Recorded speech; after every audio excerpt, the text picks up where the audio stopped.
This is the Line, the biggest mega project the world has ever seen. It would consist of two 500-meter-tall skyscrapers stretching 170 kilometers through Saudi Arabia's desert. This is like building 2,001 World Trade Centers twice. The insane project aims to create a linear city with mirrored exteriors and space for over 9 million people. There is a city being built in the Saudi desert right now, $500 billion.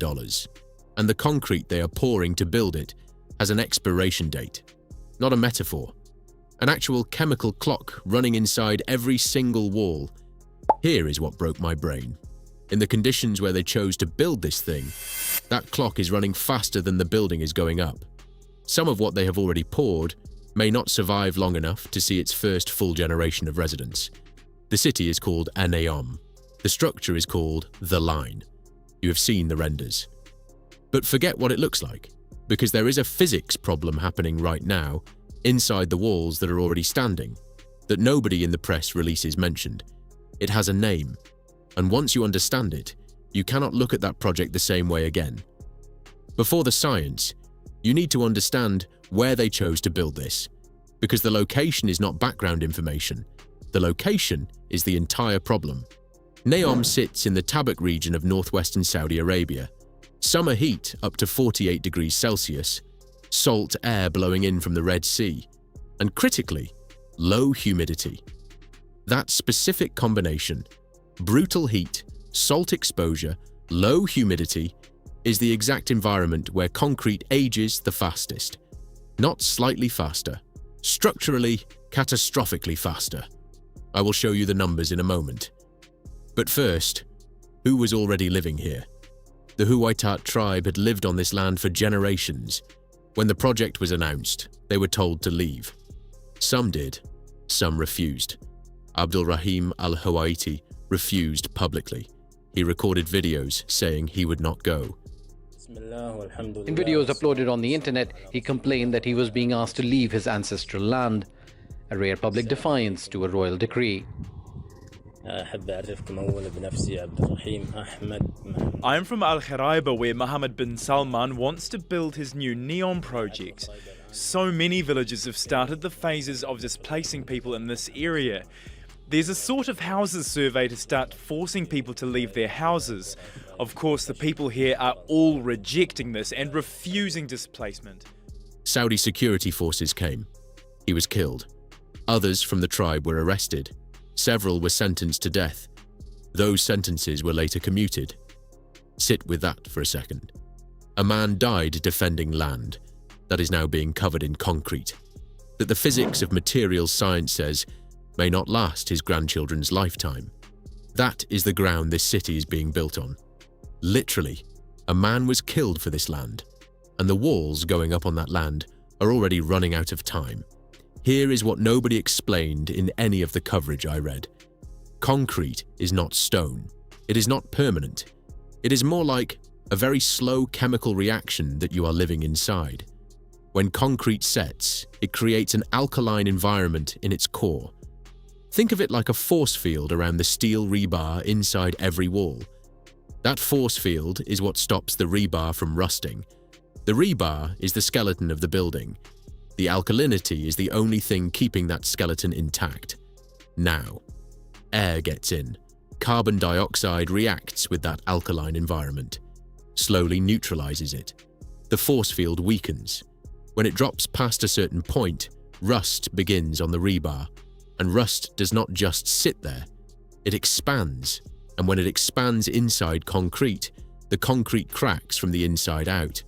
You cannot see it happening. You cannot feel it happening. By the time you can see it, it has been happening for years. That process is called carbonation.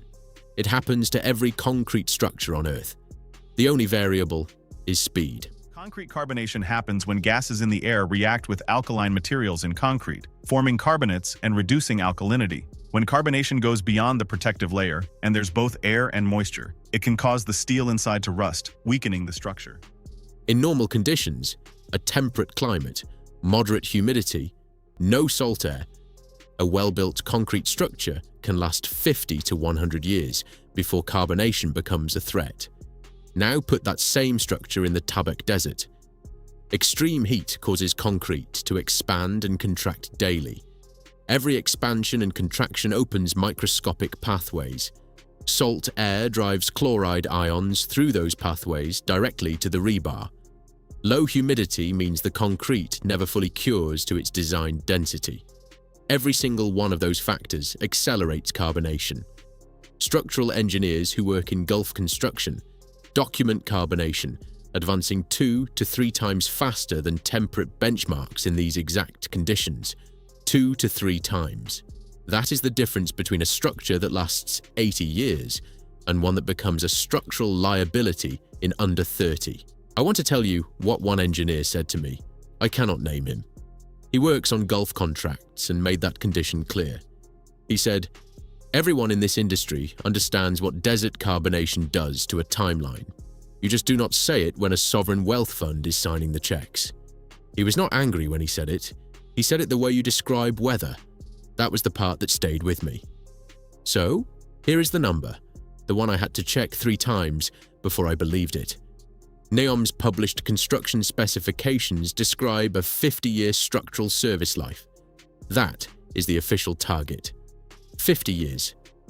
Now take that same concrete, in those same desert conditions, apply the documented carbonation advance rates, the ones that Gulf engineering firms use internally even when they do not publish them, and run the math on the sections of the line that were poured in 2022 and 2023. The earliest structural sections, the foundations.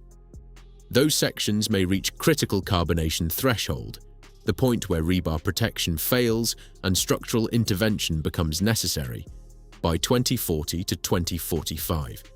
Not 2073, 2040 to 2045. That is 17 to 22 years from first pour. Construction of a multi-trillion-dollar city of the future in Saudi Arabia's NEOM is grinding to a halt. I spoke to more than 20 people who worked on the project, and they told me that the line, which was originally intended for 9 million residents, may never house a single one. Second reason is the sheer quantity of materials and labour that's needed. The 170 kilometres of the line is divided into 135 modules. According to one engineer I spoke to, just 20 modules would require a yearly supply of concrete equivalent to the annual output of France. Read that again. 17 years.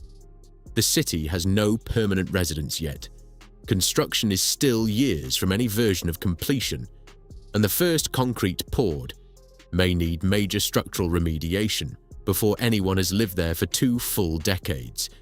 That is not a typo. That is what the physics says when you apply it honestly to this specific location, with these specific conditions, using the carbonation science that every structural engineer on Earth learns in their second year. Here is the part that actually made me angry.